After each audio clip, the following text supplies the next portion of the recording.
Good afternoon, ladies and gentlemen. Gyle here, and welcome back to the Forged Alliance Forever promotional series. And I know, casts are few and far between these days. I do apologise. I'm starting to get back on a bit of an even keel now, so we're going to get more casts out more regularly. And I'm quite excited because we've got a custom 2v2 running for you guys today. And not only that, it's going to take place on Dawn version 2, and that particular map might not mean anything to you at the moment, but as soon as you see it, I'm sure you'll recognize it. So let's go over to the game zone and see how these guys are going to get on. And I'm sure it now dawns on many of you, hang on a minute, this is familiar. It should be familiar because this is map 2 or mission 2 for FA's illustrious campaign. We're probably going to see a lot more of these kinds of maps filtering into the multiplayer side of things, because of course we now have the option to run co-op on FAF, because Zepp and co are frickin' geniuses, which is actually quite fun. I've given it a little bit of a go myself, not a great deal, but played the odd mission here and there. And it can get quite tricky, especially at the opening of the missions. It can get a little bit easier later on, having, say, 4 people co-op a mission, but the amount of stuff that's flung at you is, hit at you with a magnified factor. So if you're sitting there with 4 ACUs, you're going to get 4 times the amount of stuff rushing at you from the beginning. So it can get a little bit tricky in places, but it's good fun. So I do urge you guys to check that out, but that's not what we're looking at here. This is not co-op. This is simply the map from the mission, and it is a 2v2. So let's take a look at the teams. We'll call this Team 1 down here at the bottom left. I know we usually go top to bottom on these things, but I'm feeling saucy today, so we're going to go Team 1 down here at the bottom left, and Team 2 up here at the top right. Firstly, for Team 1, down here at the bottom left, in the bottom left-hand corner, in Elephantine Grey, going Cybrin, opening first land, second air. It's TA's Nombringer.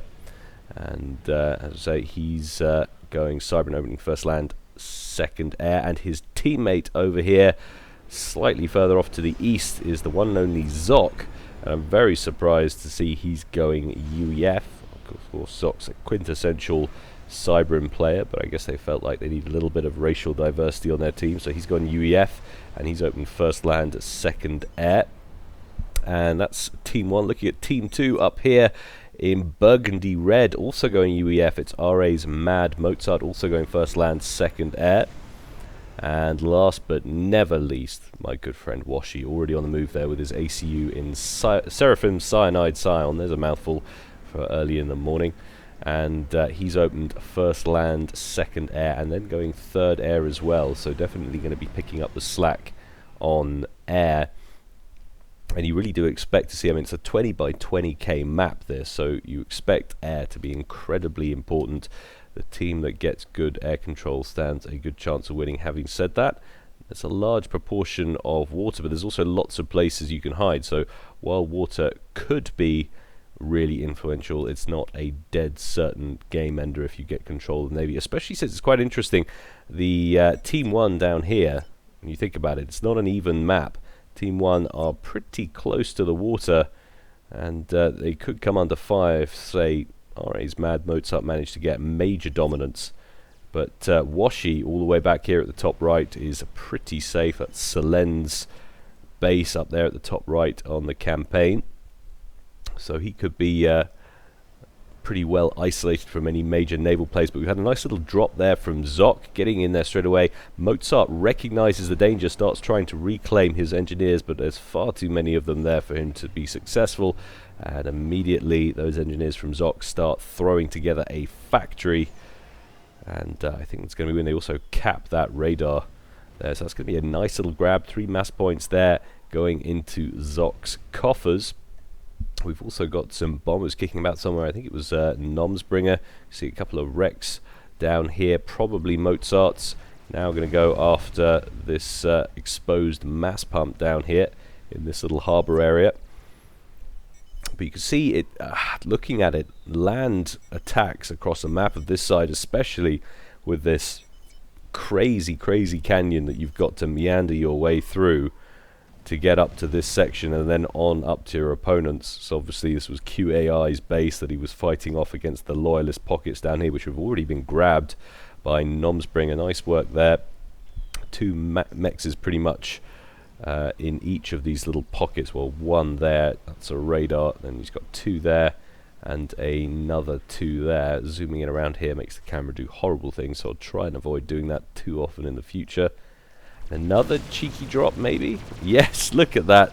Zock utilizing the grappling hook on the Stinger there by getting him to airdrop an engineer down there.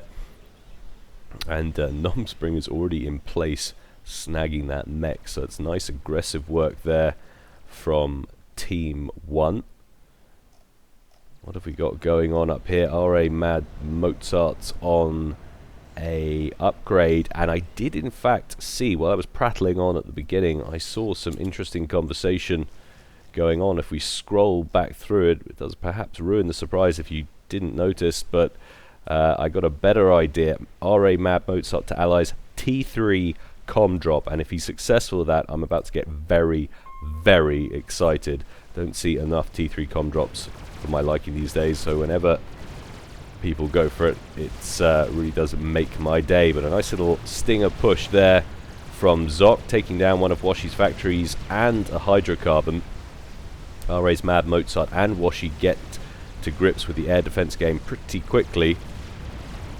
Stingers carrying anything extra on them? If they were, they've been destroyed. It looked like there were dual icons there for a moment. Of course, don't forget you can increase the kind of randomized power on a Stinger by shoving mech marines on there just the way you would with a ghetto gunship. It gives them a little bit of extra randomizing DPS. But look at this, Zock has expanded onto the mainland. 1, 2, 3, 4, 5, 6, 7 factories and climbing, and a ton of Lobos and Archers and Strikers, and that could really threaten the main base. The question is, how is the radar cover? Just enough coming off this radar down here on the peninsula to see it, and suddenly it's expanded and the ping goes out. The question is, how much damage can Zock affect onto Mozart? Build capacity up here for Mozart, immediately gets to grips with working on some plasma cannons, gets one in place, but that plasma cannon just can't keep up with the torrent of spam cascading through the northern reaches of the base there. I think these units or these buildings are going to be confirmed losses there. Zock splits off a force to deal with the structures on the peninsula. He's got a lot more incoming the whole time, and Mozart's going to want to get to grips with this. The question is, you imagine Washi's going to bring in lots of gunships ASAP. Of course, he's got a few on the board, some Volthus coming in now. If I were Team 1, I would be very focused on getting as many interceptors up here as possible. There's quite a few in play over the coast, waiting for that play. You can see a couple of Stingers on the field as well for Mad Mozart. So T2 Air, an absolute must for just about everybody on the field. Yeah, Noms has got it too. Everybody is rocking the T2 Air factories. Very fashionable this season. But that is a nasty amount of spam, and Zock's even airdropping build capacity up here as well, so he can get to work on building some structures. Very aggressive from Zock, but look at the triads being thrown together by Mozart. He was going for a T3 com drop, which means he's probably already got T3, and that's a lot of build capacity on that commander. Will this spam and this build capacity be able to overwhelm this ACU and the triads he's going to be able to throw together, and the plasma cannons he starts working on? He's going to be needing to focus on T1 PD now as the cascade of T1 moves towards his main base. One of the T1 PDs goes down. Lobo fire just too much of it. Another one goes down, and a third soon to join it. They are trying to switch up onto the triads. Volthu's coming in from Washi. Yeah, I don't think Zock's got enough, but he's building more and more factories all the time. Waves of interceptors coming in there from Team 1, but the Stingers from Mozart focusing on these northern factories of Zock's. He's probably going to be able to wipe all that out, and now the Volthus from Washi working on the secondary manufacturing outpost or facility. Shields going up for Zock. It's going to be close, but of course Mozart continuing to throw together more triads on that commander. It should be a little bit of a clue for Zock and noms what's coming. That should be alert them to the fact that Mozart was building those T2 PDs incredibly quickly. They might be alerted to the fact that he's got T3 on that commander. That is, of course, if the plan hasn't changed with this little drop. It's quite a disruptive force. Meanwhile, down here in the middle, Team 1 pushing pretty hard on the ground. Noms has an awful lot of Mantis down here. They've pushed past QAI's starting location and now moving up towards Team 2's base. Washi has a few land units hidden in the canyons, but I think Team 2 have managed to secure Mozart's coastline more or less. You can see Zock trying to throw out skyboxes, and I think you can tell by the language coming out from Team 1 that they're pretty aware this little drop hasn't worked, and that's probably going to start putting pressure on this little island. You'd imagine this was the next target to go, but really Team 1 need to act on the effort that's been expended up here on Mad Mozart's coastline by going for a little bit of a ground push. Of course, it is still just T1, no tech on the ground here for T1. Having said that, a couple of bangers turned up. That's not going to help him, of course, against ground units, but it will afford this Mantis some protection from the inevitable gunship harass that's going to be coming their way. That's why air is going to be just so important, as it always is on 20k maps and above. Air is absolutely vital, but especially on a map where the routes to your opponent's bases are so incredibly convoluted.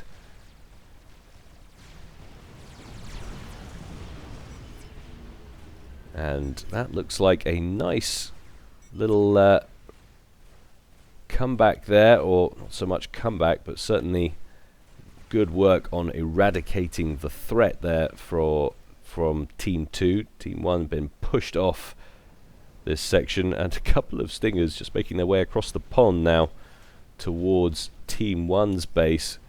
Going to go straight for this little island first. 1, 2, 3 T1 mexes could be vulnerable. All of the interceptors and air power for Team 1 are over on this side of the map. They probably won't get back up there in time. Zock immediately dispatches some aircraft. One of the T1 mexes is down, another one about to join it. Taking a look at where we're actually at on mass frontage. TEA Nomsbringer leading the pack, 158 mass per tick.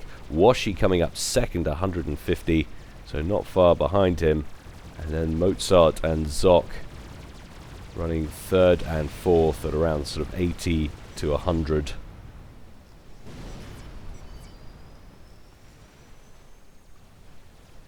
Can't imagine these guys would have had as much time for reclaim as they usually would. Large air engagement happening over in the eastern edge of the map. Washi definitely getting the better of Nomsbringer in that one. That's handing over a considerable amount of air power. But look at this, commander on the move for Mozart. He's got the shield on board as well. Cyclones flying past, nearly got caught with that one. That's why he dropped the commander off in the water. He's going for the coastline down here. Zock's well aware of what's going on. He sent some skyboxes up to the coastline to try and knock that transport out of commission should he decide to pick that commander back up again.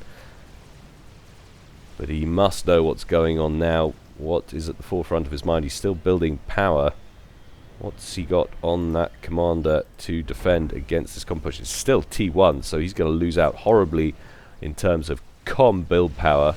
Mozart picks his commander back up. Needs to be really careful here. Skyboxes open up on the transport, vaporize some hit points, but he manages to drop the commander cleanly. Immediately starts working on a plasma cannon. Those skyboxes are going to retreat in the face of it. And now starts working on some shields. It's going to be very interesting indeed. You just don't see enough of this play anymore. You used to see it all the time in the TLO days. I have one or two. I had an interesting Seaton said to me the other day, I haven't cast it yet because it desyncs in the last 3 or 4 minutes of the game or so. But interesting Seatons where someone goes for a com drop. Just still umming and ahhing about casting that one because I love the comm drops. They are so exciting. Just FYI, guys, your chances of getting casted increase by a factor of 10 if you go for a T3 comm drop. Not that I'm trying to buy your strategies or anything, but Mozart immediately starting to work on some Ravagers, and Zock at least has T3 engineers to hand, so he can start construction of them with those and use the rest of the build capacity to throw them together. But the amount of build capacity on that comm is outrageous by comparison. Mozart is dedicating himself now to this turtle build on this beachhead. He'll probably not be building a great deal of stuff back home at all. It's vital that he outbuilds Zock's base from here. Shield gen goes down. This could be really interesting. Zock has managed to get one Ravager in place. Another one is being built. But you see how little HP those T2 P-Gens carry. Just 9,000 hit points on them. Doesn't afford great protection. Already Mozart's sitting at 5 Ravagers at the completion of this one. There it goes. That's a lot of firepower coming in. Target selection and prioritization is absolutely the most important part of these two guys' gameplay now. Whoever picks the best targets and has the most build power is going to win. Immediately going after the Ravagers first. Wants to knock down Zock's offensive capability from his base. Of course, they're defensive structures, but in this sense they're being used offensively, base to base. And that's not looking good right now for Zock. What, if anything, is Noms able to do to assist his teammate? And this is going to be where all of the focus of the gameplay is for the moment. You can see Noms having a little bit of a push over here in the east. There's Volthus waiting to deal with it. You can see that many bangers in there. More shield gens going down for Zock, sometimes 2 at a time, faster than Zock can build them. Zock has started construction of a T3 shield gen. I'd be very surprised if he manages to complete that. Oh, and that's painful. 2 T2 P-Gens and a bunch of associated energy storage in between. That will probably really hurt Zock's power. He's still in the green. Of course, he's got 1 T3 back here. But Zock is writing off the northern edge of his base. I like this play and is immediately going for clink hammers. He's going to say, okay, if you're going to play like this, I'm going to outrange you. How long is it going to take Mozart to realize the incoming fire coming on his position is artillery and no longer Ravagers? His only way to respond is to go clink hammer himself. There's a lot of build capacity down here now for Zock. A lot of T3 engineers.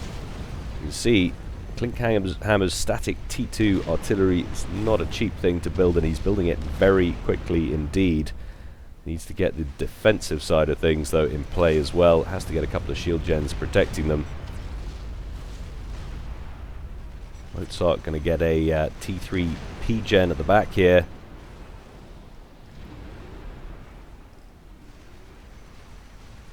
But I like what's going on down here. Noms has switched up to a Navy build.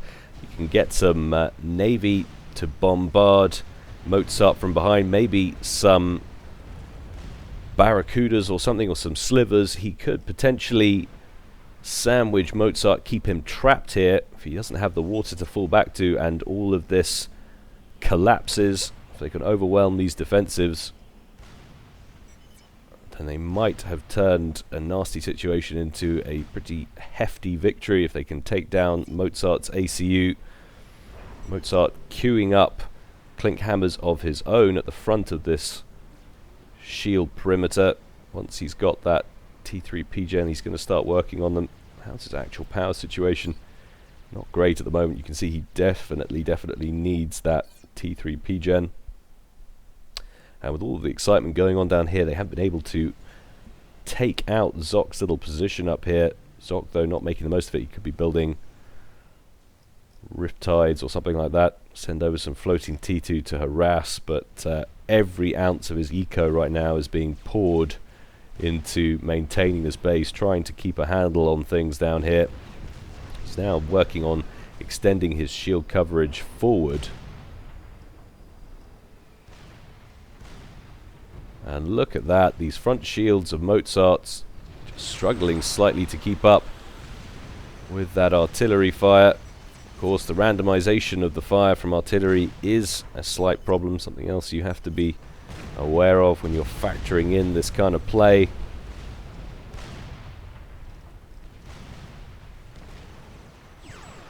And we do indeed already have a T2 naval headquarters there for Nomsbringer and one Siren class cruiser. If you can park a couple of cruisers in the bay here, that could present its own problems, its own challenges for Mozart. We've also got a Monkey Lord on the way, and that's 60% done or so. We've also got Strats on the way. So I'm getting a little bit concerned about Mozart's positioning. He's a little bit precarious. He hasn't affected a kill down here. He hasn't completely neutralized Zock. And now he's just bogged down in this artillery war, this artillery trade-off. He could well get the better of it, but the question is how much time is it going to take him? And there's nothing to stop Zock just walking away from this base, but if he's pinned here on this side of the map, he could be in major difficulties. Meanwhile, up at the northeast, lots of Seraphim Strat bombers have got some ground units still kicking about. And Nom's actually got a TAC missile launcher way up here at the front. He's going to be firing it away. What's he going for, though? Is he going after Eco? It's tough to go after Eco on a map this size, though, to cripple your opponent that way. Look at the income. Washi, 312 mass per tick. It is what he's going for, though. Got to do something. There's very nearly a T3 mechs down here. That would be a very choice target to take out. 3 Siren class cruisers now making their way into the bay. He's got to be careful. Doesn't want to get too close. He can dodge the Clink Hammer fire if they decide to turn around, but he's not going to be able to dodge the Ravagers. Take a look at the sort of berth he's got to give them. He doesn't want to come inside that red line. He wants to sit out here and just bombard at a range. But all this time, of course, Washi is just building up at the back here, air-wise, and we've got an experimental bomber that's 65% complete. And judging by the way things look in the air right now, there is a lot of T1 air there for Noms. Yes, he's got a couple of ASFs as well.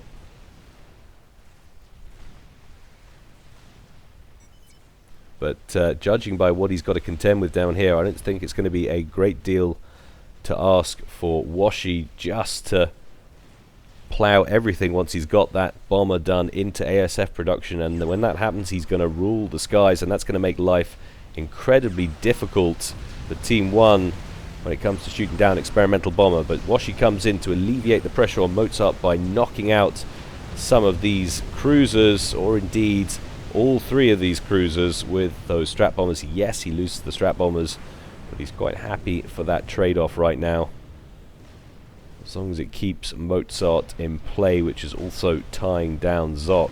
But you've got to give it to Zock. He was in a very precarious position indeed, and he has really held things together back here. Yes, he's had to yield 4 core mexes there, but he's still got a lot of his base intact. He slowed down Mozart's progression, and that's a lot of ASFs coming out from Washi. How long on that bomber, which is very, very nearly done. That's going to be airborne any moment. Where is that Monkey Lord? That's complete as well. Noms has actually gifted that over to Zock. He's got other things he wants to be concentrating on at the moment. So Zock, you can use that to handle Mozart. And of course, if Mozart gets forced into the sea, don't forget those Monkey Lords carry torpedoes. So if this base gets knocked out and Mozart finds himself isolated alone. That could be a little bit nasty. But there is an arse washer in the air, circling, looking for a target. Meanwhile, Washi gets to work cleaning out all of these interceptors with what is definitely the most dangerous air force on the field at the moment in the middle of this game. Noms has been completely halted in his tracks. Yes, he's got a lot of T3 ground, but has been unable to make any headway pushing north, I'm guessing because of all the gunships. He needs to get some bangers in there. But in comes the experimental bomber right the way over the top of Zock, drops one bomb, and a nice little bit of micro there, gets it hovering directly above. Can he hover it and keep it on track for long enough to get that second bomb away? Yes, he does, right on top of Zock, and that is going to be the end of Zock's base. He still somehow has that fusion online, but the shielding has been completely crippled. He doesn't want to leave that bomber taking too much fire from those flares. But in come the sirens. Meanwhile, Mozart has moved out to the water. He's working on a Fat Boy. It's unlikely to get finished, considering there's Monkey Lord inbound, but his main land base has been dismantled at the same time. But Zock is running for his life. He's managed to dodge another bomb. He stopped that bomber from dropping, but I'd be very surprised if he gets out of this one alive. Washi lining up for another attack. And elimination. Zock goes down. 31 minutes and 50 seconds. He bows out of the game. Nice work there from Washi. And of course, that Monkey Lord was gifted. If only Noms hadn't done that. That's now going to go pop. Oh, I can't bear it. So what could have potentially have been a counter kill there on Mozart's comm is now just a huge mass gift sitting there for him to recycle. That's absolutely brutal. Oh, he couldn't have seen that. It's completely unfortuitous. There's no way they could have known. They hadn't been scouting. Couldn't have known that that bomber was incoming. 59 kills on that puppy.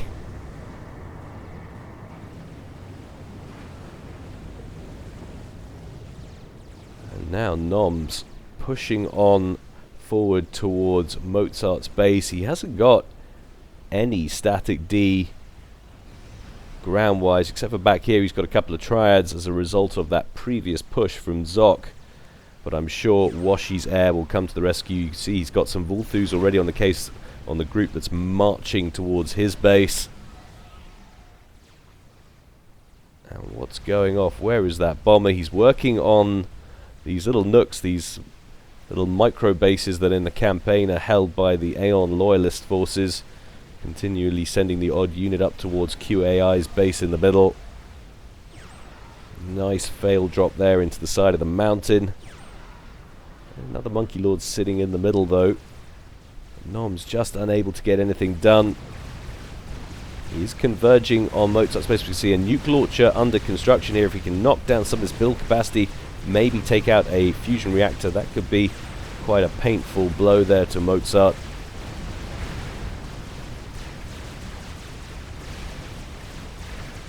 And he's prioritizing it. Oh, yeah, down it goes. Bunch of build capacity following it. And another one. Strap bombers coming in over the top, though, from Washi. It's going to hurt him, but it's not going to cripple him. He's got far too much development up here.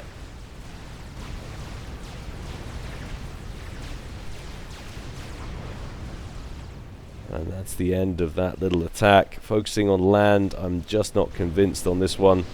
And despite the fact that there's been a Barracuda wailing away on Mozart's comm for about the last 5 minutes, he just doesn't care. Happily throwing together some tsunamis, some T2 torpedo launchers there for UEF, and they are going to dispatch that Barracuda without any difficulties whatsoever. There it goes.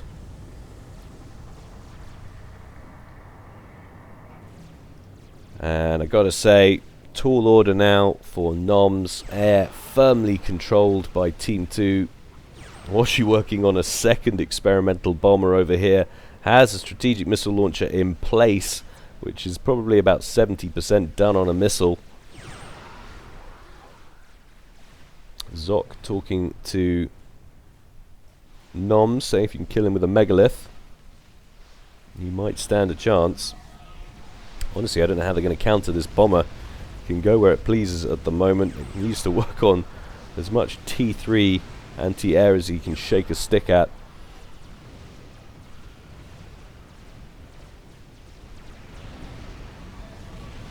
And this is going to be a painful one. 2 T3 power gens and 2 T3 air factories incinerated in no time at all. I don't know where that megalith is that he was talking about, unless he was just suggesting you should build one. I'm not seeing one queued up anywhere. This is the bit where people in the comment section yell, "Oh my god, Gyle, you've looked at it 4 times. There it is." I probably have looked at it 4 times. So Noms must have freshly completed that. Question is, Mozart's comm, where is it? He's over here. I think even if he somehow manages to take down Mozart, Washi is just looking too dangerous. He's still got that original bomber, 113 kills on that sucker, and he has complete dominance in the skies. He's got strat bombers roaming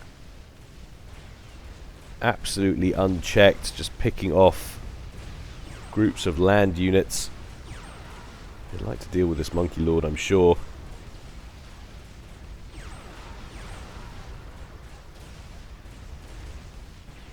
Takes a long time to take down experimental with just strat bombers. But that megalith on the move, moving towards Mozart's comm. And I gotta say, things not looking good right now for Team 1. Tom's managing to pick up some kills though on some broadswords, which we're kicking about. And there is the nuke coming out from Washi's base up here. Question is, where's it going? I wouldn't be surprised if it was core base targeted. Don't see any nuke defense.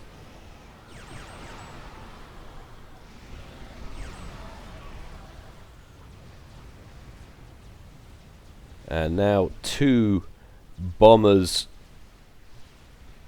on the field for Washi.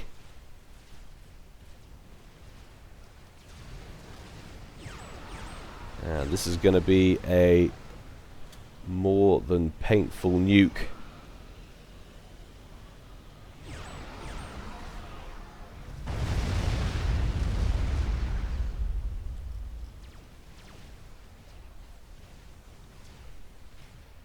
And he's got the megalith at least in play now. Mozart's on the run with his comm.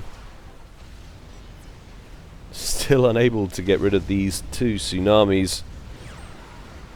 Could get rid of one of them right now with the Barracuda, but he's trying to chase down Mozart's commander with that megalith. But look at this. Percival drop incoming.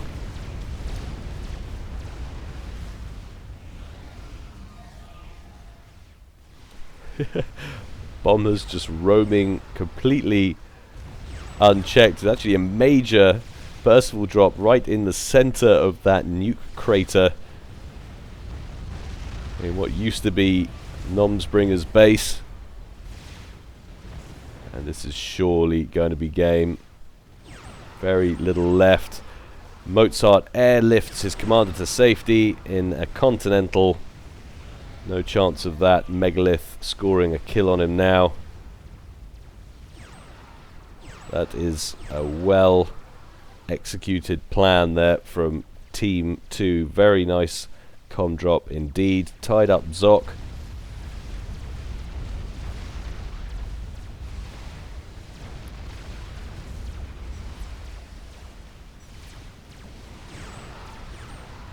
And Noms just couldn't contend with the air power coming out from Washi.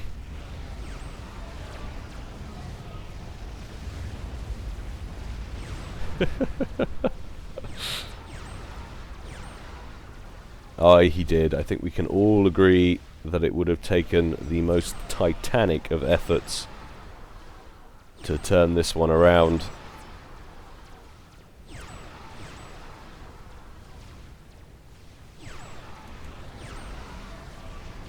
Nom's sitting in the water. Got an upgrade going on his comm.